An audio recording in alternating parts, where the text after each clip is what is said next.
I'm Pattie, and I am so excited because I just launched my own party planning business. Yeah, oh yeah, oh yeah. Welcome to Parties by Pattie. Oh, it's nice, but I feel like I need like a tagline or a motto or something.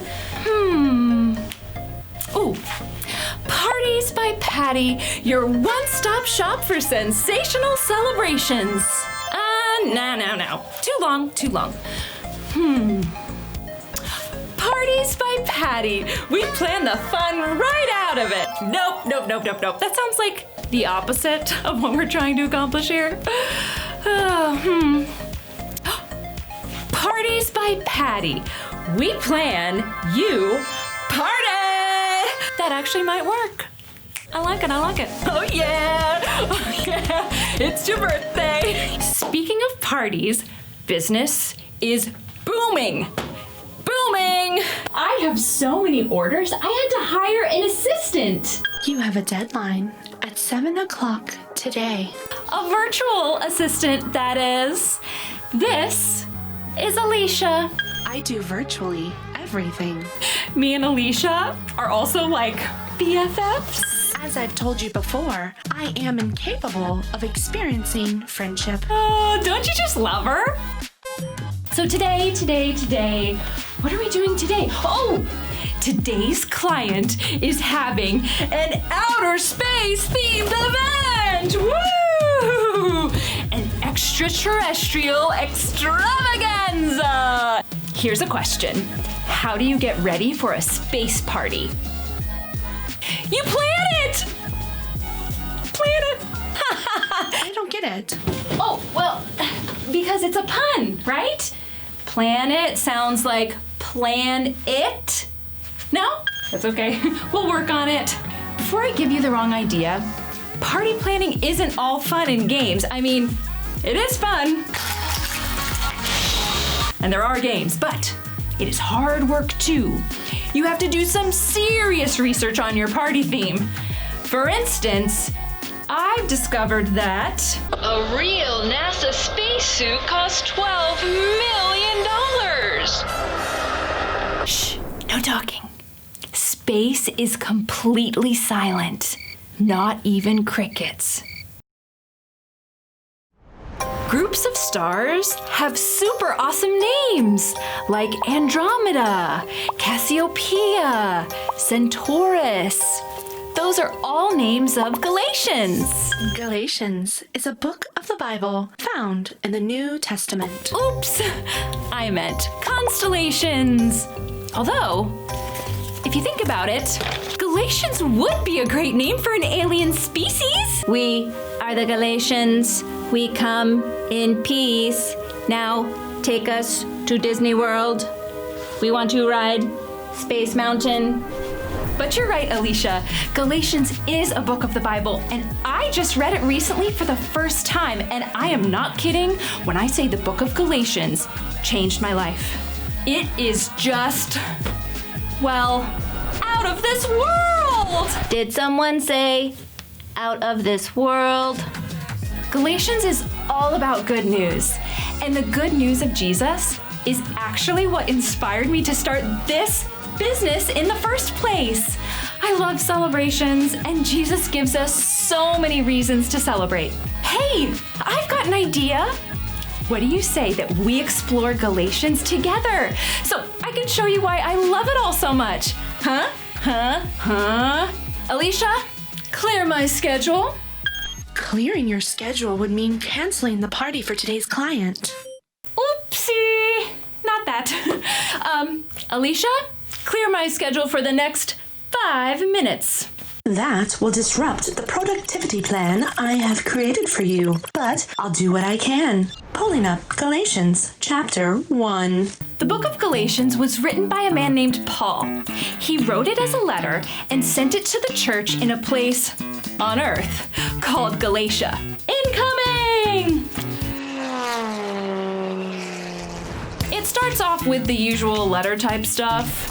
Hi, it's me, Paul, a messenger for God, writing to you, the Christians in Galatia. May God give you grace and peace. But then things take a dramatic turn, and Paul says, I am shocked that you are turning away from God.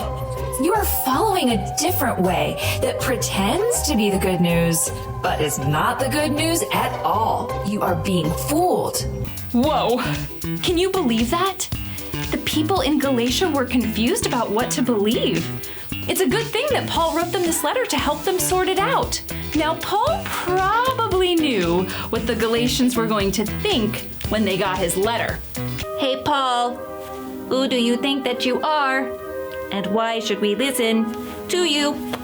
I know they're not really aliens, but we're gonna go with it. Good questions, Galatians! Let's find out. Paul was a leader in the early church. Now, he wasn't like Peter and John, who had been Jesus' disciples. In fact, Paul was kind of the opposite. If you've heard this story before, you might remember that Paul used to be called Saul. Hey, I'm Saul. Saul came from a well-respected Jewish family. He followed all the rules, and Saul hated Jesus and his followers. In fact, Saul worked hard to have all the Christians killed or thrown in prison. You see, the good news of Jesus was spreading at light speed. Prepare for warp speed, Scotty. And all over, people were believing in Jesus, and new churches were popping up all over the place. So that meant that Saul had to travel all over to track the Christians down. One day, he was on the road to Damascus when all of a sudden a light from heaven flashed around him. Saul fell to the ground and heard a voice speaking to him. Saul said, Who are you, Lord? I am Jesus. I am the one you are opposing. Now get up and go into the city. There you will be told what you must do. Whoa! All along, Saul thought that capturing Christians was the right thing to do. He thought he was serving God by getting rid of them. Huh! Boy, was he wrong. And now he knew it. He had come face to face with Jesus himself. So Saul got up. But when the light faded and Jesus was gone, Saul couldn't see a thing. He was blind. His friends had to lead him into Damascus. Jesus told him to wait there for a Christian named Ananias to come and heal him. But Ananias wasn't so sure. I'm not so sure about this. I mean, I've heard what a bad guy Saul is. Why would God want me to help someone like that? Ugh. But God knew what he was doing. He told Ananias, Go. I have chosen this man to work for me. He will announce my name to the Gentiles and to their kings. He will also announce my name to the people of Israel. Acts 9:15. Isn't that amazing? God had chosen Bad News Saul to be the one to bring the good news to the Gentiles. That means people who aren't Jewish, like the Romans and the Greeks, and to the Jewish people of Israel. God had big plans for Saul. So Ananias went, and Saul was healed.